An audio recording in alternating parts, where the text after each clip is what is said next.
Vai para a bola para fazer a cobrança, toma a posição lá pela esquerda. Nesse segundo tempo a Inter ataca contra o gol da linha do trem. Baixo, ela levantou, subiu, toque de cabeça, gol! Gol!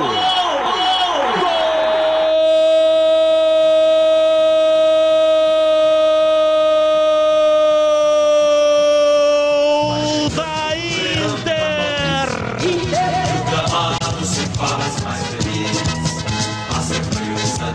Na marca de 9 minutos passados, segundo tempo, cobrança de escanteio, a bola parada, baixo, ela fez o levantamento na cabeça de Xandão, ele subiu, fez o movimento correto de pescoço e enfiou a testa na bola, mandando a bola no fundo do gol da Macaca.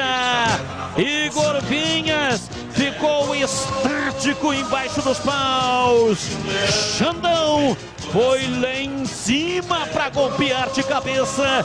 Cabeçada letal, cabeçada fatal para virar o jogo para cima da Macaca. Inter 2, Xandão, camisa número 26, Ponte Preta 0, e o detalhe do gol é seu, Antônio Lupi. Depois do quinto escanteio da Inter no jogo, a bola aérea funcionou para a equipe do Leão. O Felipe Bachola, camisa número 10, mudou a batida, jogou um pouco mais distante do primeiro pau. Só que o Xandão foi lá em cima e de cabeça mandou a bola no canto direito do Igor Vinhas, que pulou e não achou nada. Vira no Moisés Lucarelli, Inter 2, Ponte 1.